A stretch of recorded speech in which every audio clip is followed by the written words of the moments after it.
Last year, I graduated law school and I was very happy. Not for the accomplishment of graduating with a law degree, but for the mere fact that I would never have projects, homework, or school ever again. But alas, my friends, today we go back to school and we see how our kids are being indoctrinated. From preschoolers being forced to march for BLM to 7th graders having to describe systematic racism on their exams. That and much more on today's episode of The Left Has Gone Fucking Insane. Insane!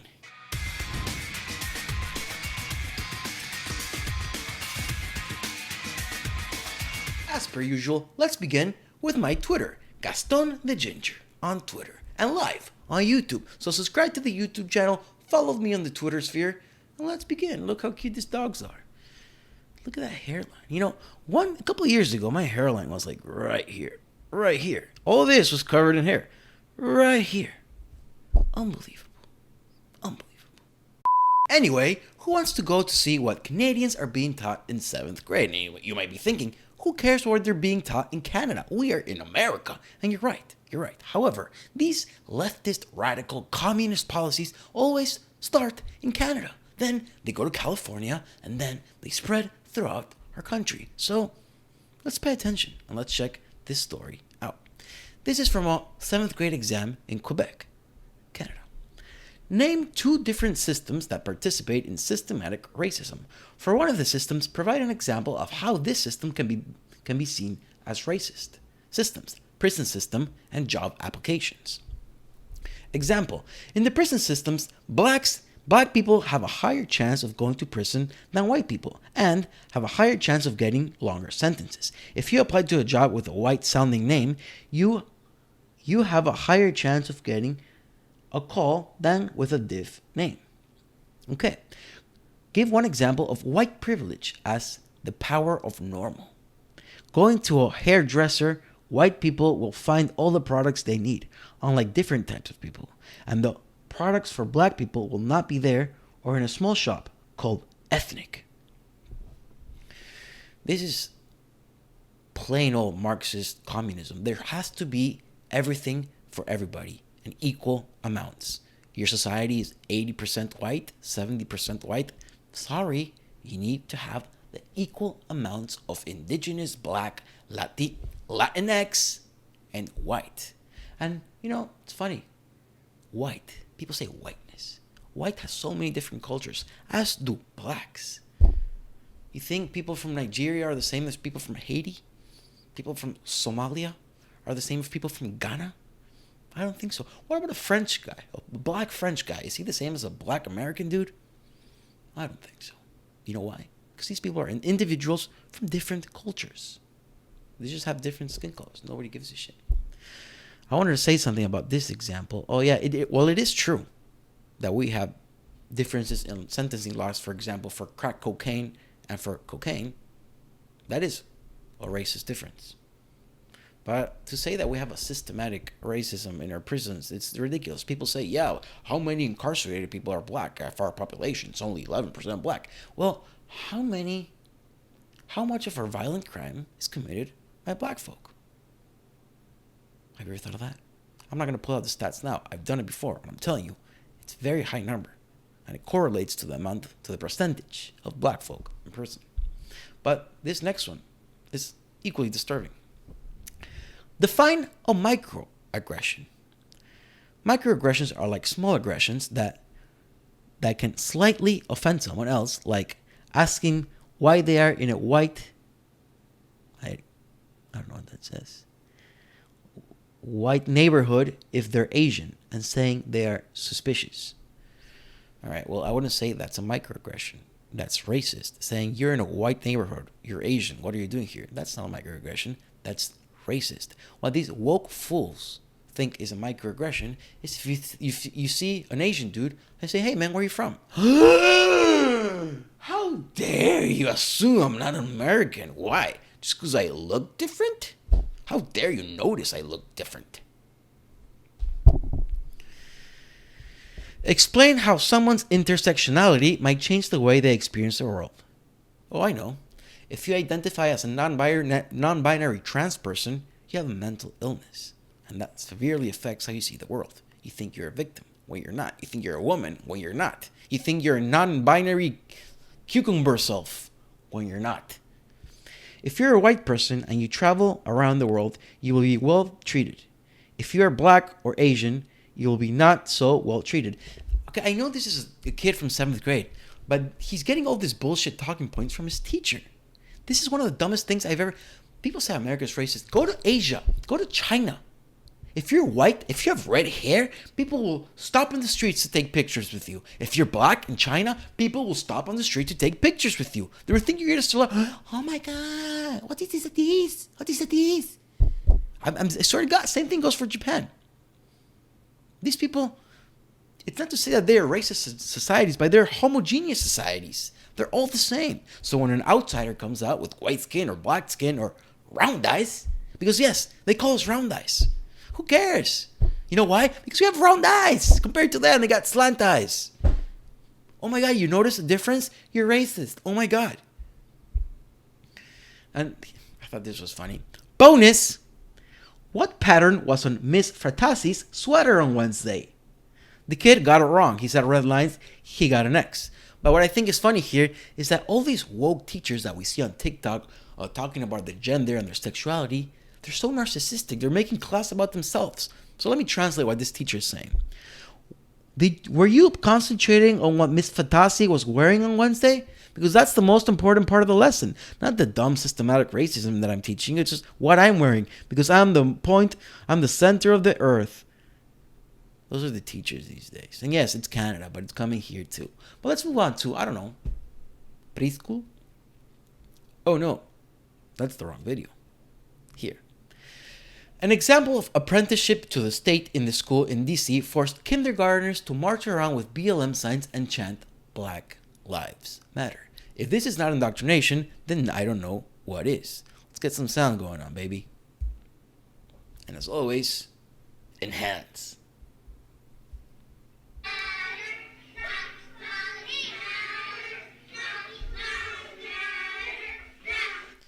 Dude. This looks so dark. The little kids with the masks on. Cloth masks, who, by the way, CNN says they don't work. Chanting Black Lives Matter. I guarantee you at least 3/4 of these kids are going to be queer by somehow, like non-binary, gender confused. And the reason why I'm saying this is because they're being indoctrinated into Marxism. Cultural Marxism, which means that these kids are being taught that black people are the oppressed class and white people are the oppressors. Now these kids, they can't change their skin color. They're white. So how can they also be part of the victim class without being part of the oppressor class? And this all comes from James Lindsay. Well, if you can't be black, how else do you join them? Be queer, genderqueer. Then you won't be part of the oppressor class. 3/4 of these kids are going to be some type of gay, trans, non-binary.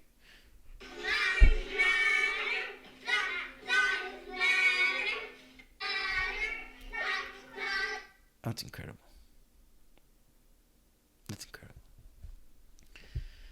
Let's move on from schools to some other woke shit that is harming our society. Like, for example, woke doctors. I talked about woke psychologists, I think, in my past video, or maybe 2 videos ago. This is woke doctors. Let's see what Liz of TikTok said. If you walk into the doctor's office and they ask for your pronouns and say they don't weigh patients or discuss weight to be inclusive, run away as fast as you can. You're welcome. Gee, thanks, Lives of TikTok. Gee willikers. More things at my house at every size doctor that just makes sense. Supportive signage. Blood pressure cuffs for different sizes. No weigh-in. LGBTQI+ friendly. There are so many red flags here. Let's begin with the weight issue. Do you think it's important for your medical provider to know your weight, to know if you're overweight, to know what your body fat percentage is? Do you think that has any effect on your arteries, your heart, maybe every single part of your body? If the answer to that was no, it's because you've been indoctrinated into wokeness and you saw the exercise magazines with the obese women that say, fat is beautiful. My weight has nothing to do with my health. I can be big and healthy. You can't. I'm sorry. You can't. You can't be obese and healthy. And these doctors, I think it's bad when a doctor doesn't ask you about your diet. These guys don't even weigh you. And now let's move on to the other red flag. They're LGBTQIA plus 2 friendly. By the way, you know what the 2 is for? I found this out the other day. The 2 in LGBTQIA2 plus is for two-spirit. For people who identify as two-spirit. What is that? I think that's when you identify as like a cat or something. Cat self, dog self, cucumber self. You can invent whatever you want. It doesn't matter. Let's keep going. Staff introduce themselves with their pronouns and ask mine. No judgments based on how my body looks.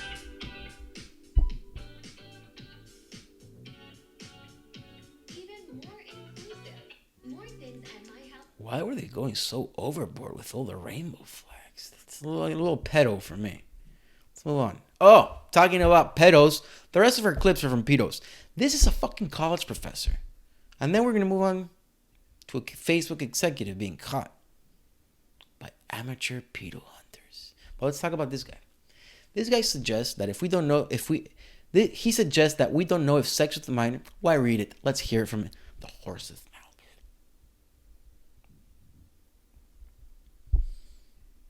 Trigger warning. Believe you me. If we're in the area of legislation rather than morality, here's a rule of thumb.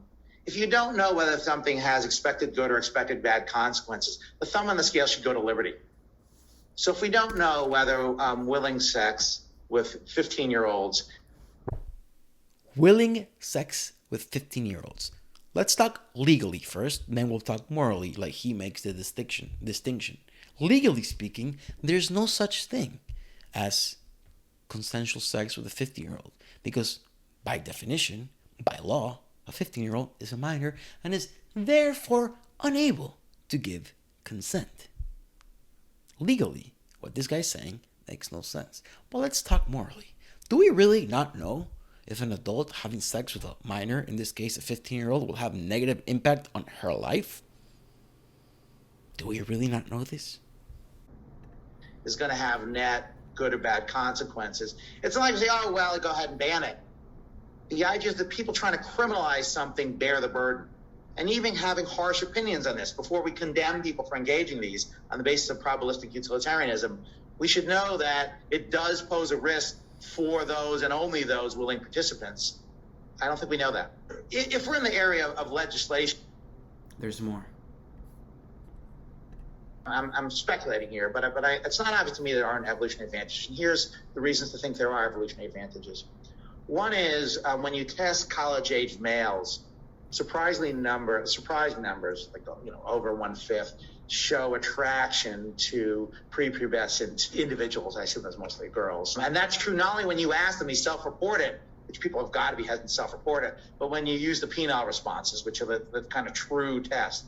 So it's fairly widespread among young men, particularly young men in our society. Second... All right, hold on. This guy's saying that this wasn't self-reported. They used penile responses. So they were looking at guys' hard-ons, or they had some type of tracker to see if a guy got erect. And what, they were showing them pictures of prepubescent naked girls?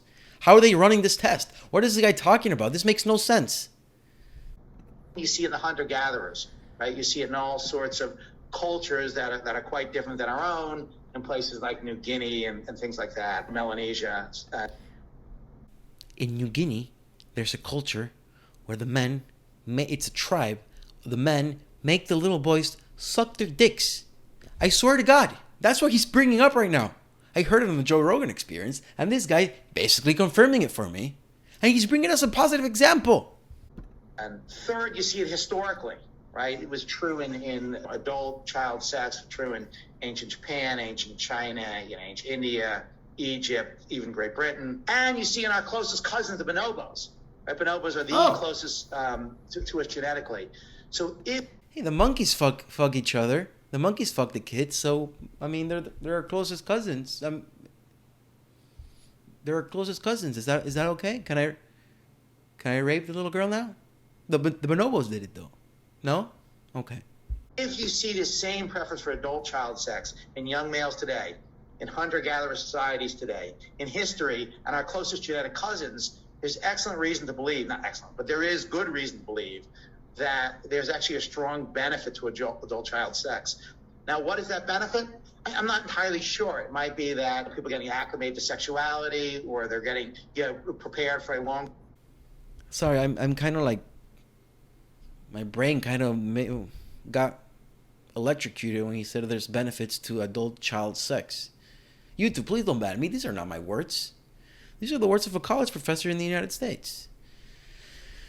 Are we going to leave it there?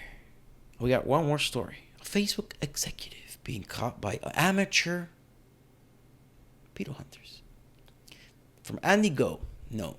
This is so wild. Facebook meta manager of community development, Jaron A. Miles, was allegedly caught in an amateur child sexting. YouTube channel Predator Catches Indianapolis live streamed the interrogation of him. Read my breaking report. We're not going to read. We're going to watch. I also saw a picture of this guy. I don't want to bring it up today because I got the screen recording and everything. I saw a picture of this guy at, I think it was Portland, at the Portland Boys and Girls Club. And even if it wasn't Portland, at any Boys and Girls Club. Let's take a listen. Sick fuck. Why are all these people... Who are these people that are attracted to kids? How? Oh boy, that he makes you horny, correct? Could be perceived as such, yes. Oh, quit the bullshit, bro. I'm sick of your bullshit. Good. I won't have any restraint around you if I'm horny. What does that mean? It means I was flirting, I was talking to him. Throughout all of this, I'll let you know there was never any intention of ever meeting up with him. Okay. Bro. But you did set 2 meets with him. That I never intended to go to or but you set show it up, to. Correct? And I gave information, location, and all that stuff. Yes, it And can how be did I perceived as like... find you? So I get it. He never intended to go meet up with the guy, with the 15-year-old boy, but he did give him his location so the 15-year-old boy could find him. I guess it checks out. It's not like I just pulled this out of my ass. It's true. You gave the hotel and the hotel room. Right. So you set the meets. So you're okay with talking sexual online as long as you don't meet the children? This is the one time I've done this. The only time. Okay, so you are okay to talk sexual to 13-year-old Corey. He wanted to say this is the only time that he got caught doing this. I'm the translator. I'm the pedo translator. For no specific reason. Don't get any ideas. Because you knew in your head that you would not meet up with him. That was my rationale. Okay. He asked you what you do. I am the head of a global community development for Meta. That's a pretty fucking good job, right? Yes, ma'am. Huge. Right? You make good money, right? What was the title again? I mean, what is your official title? Manager of Community Development. And you said, make out with you, touch you, suck you. Is that what you said? I did. You said that to a 13-year-old boy? 13. You said my cousin or Uber. You said Uber would be expensive. You said my cousin's rich. He doesn't care. He owes me. You said, haha, that would be crazy. And you're talking to this other boy. Can I see a pic of him? Why'd you want to see a pic of him? Just want to see what it looks like. Part of the conversation. Hoping, all of this stuff. You were hoping that this 13-year-old somehow got a ride here and somehow got up here. And you weren't going to push it.